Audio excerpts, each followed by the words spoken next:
CORVALLIS Several Oregon State players, led by All-Everything consensus top 5 pick Nick Madrigal, are traveling on parallel baseball tracks these days.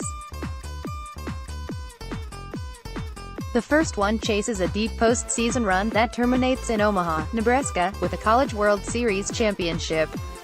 The other, less visible path runs smack into the annual MLB draft that starts at 4 p.m. Monday, with the first 2 of 40 rounds over 3 days, a phenomenon unique in college sports since its inception 53 years ago.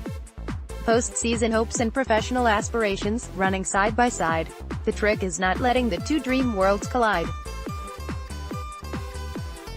I ask the guys to just play college baseball as long as they can until they don't play it anymore, OSU coach Pat Casey said recently, and then they'll realize it becomes a business and enjoy what you've got. Every team in the country deals with this, well, maybe not every team. As many as 10 OSU players could hear their cell phones chirp or buzz with big news in the next few days. Right fielder Trevor Larnach and shortstop Caden Grenier should be in line for Monday shoutouts during the MLB Network's coverage. Larnach, with his robust power stroke, shows up as high as no. 14 to the Mariners, to number 21 to the Brewers. Grenier, whose stock as a slick fielding shortstop continues to soar, is pegged for a late first to mid-second round selection. Other draft-eligible players include outfielder Stephen Kwan, inflighters Michael Gretler and Zach Taylor, and pitchers Luke Heimlich and Bryce Femmel. Although just a sophomore, pitcher Jake Mulholland is eligible after turning 21 in March, and pitcher Drew Rasmussen, a first-round pick last year who wasn't signed by Tampa Bay because of an arm injury, could be taken again as he continues his recovery from Tommy John surgery. Beavers power hitter Trevor Larnach is projected as a mid-first round pick in the MLB draft. He shows up as high as number 14 to the Mariners, to no. 21 to the Brewers. Chase Allgood for the Oregonian. Oregon Live at the front of the Beaver Brigade stands Madrigal, a veritable giant at all of 5'7", whose jewel-cutter hands, athletic footwork and magic touch with the bat and on the base paths conjure comparisons with Jose Altuve, Dustin Pedroia and Ozzie Albies. Altuve, Madrigal's favorite player, won the American League's MVP award last year while leading the Astros to their first World Series title. Pedroia, a second-round pick by the Red Sox out of Arizona State in 2004, was the AL MVP for Boston's world champions 4 years later. The 21-year-old Albies is the next-gen star second baseman in Atlanta. Rarefied company, indeed. To Casey's eye, sharpened by those 110 Beaver draft selections over his first 23 years in Corvallis, Madrigal belongs. He's unbelievable, Casey said. He's going to be one of the first 5 picks in the first round. He's going to be a big leaguer in a short period of time. He's going to play the game for a long time. His instincts are off the chart, and I give him a ton of freedom because he's a thoroughbred. You've got to turn him loose. He works his tail off.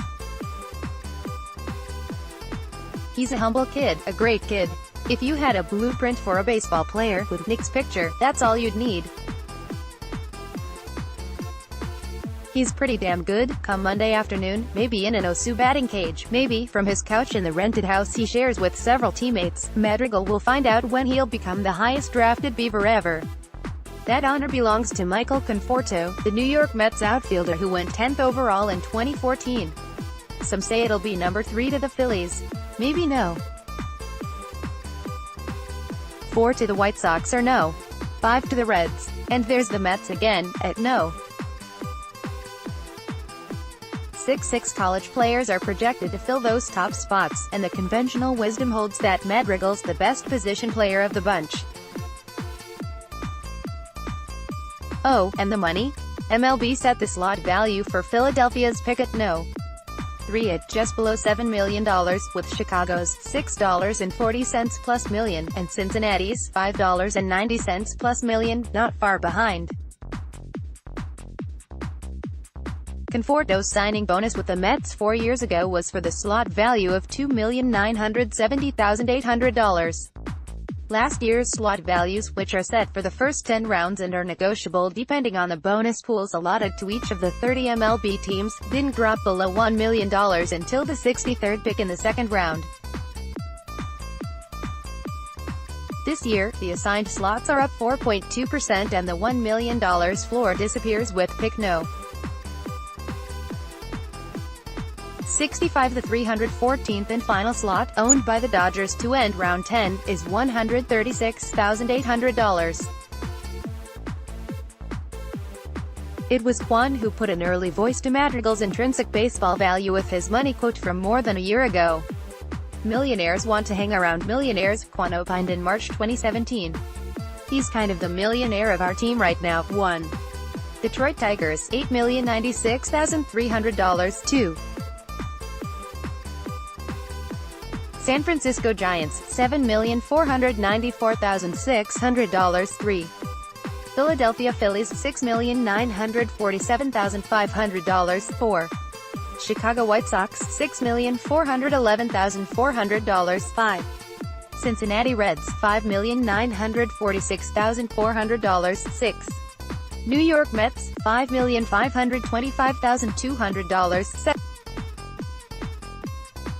Athletics, $4,761,500. 10. Pittsburgh Pirates, $4,560,200. That could have been an oblique reference to the draft strategies of two-star shortstops with options coming out of high school.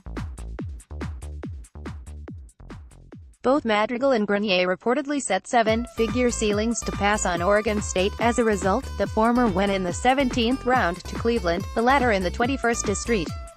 Louis.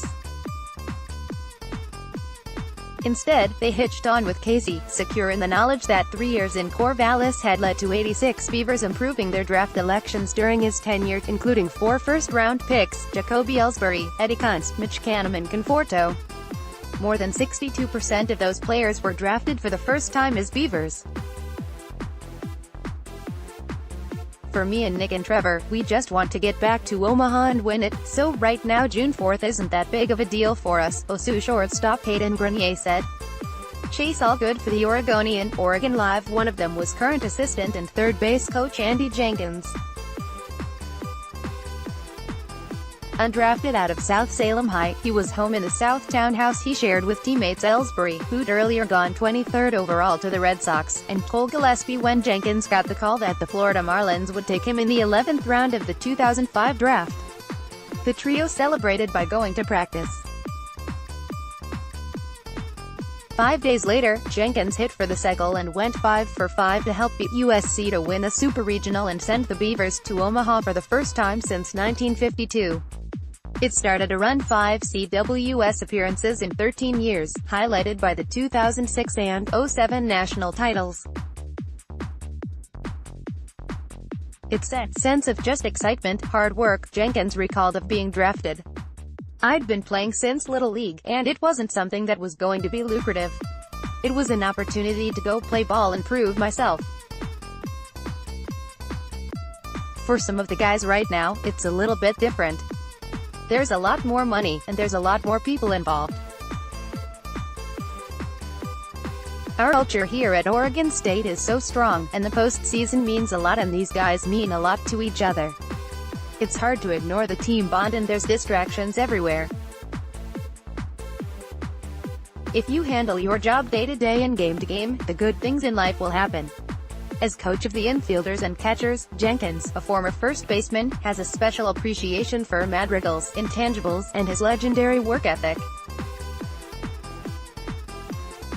"He's one more man, never settling for a bad swing to end batting practice. And it ends up sometimes being 7 or 8, said Jenkins, who throws BP. "He's just a great overall ball player. He plays the game hard. He enjoys the little things, taking ground balls and running the bases.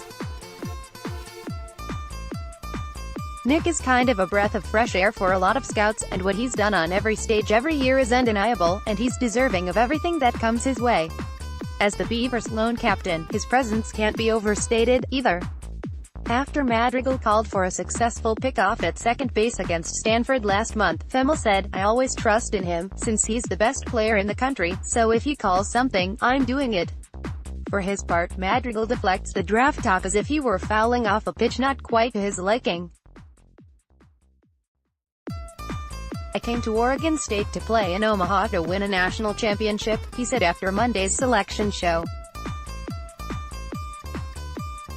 "With this whole program and the history behind it, it's pretty easy for me to put my personal thing aside and focus on this university and this team. We've been working all off-season long for this moment. It hasn't been hard at all." The other partner in the middle infield firm of Madrigal. "For me and Nick and Trevor, we just want to get back to Omaha and win it, so right now June 4th isn't that big of a deal for us," Grenier said. "We're just going to take everything day by day, and whenever we end up ending the season, hopefully, dogpiling in Omaha, that's when we'll start to worry about the next stage." Ron Richmond for the Oregonian, Oregon Live.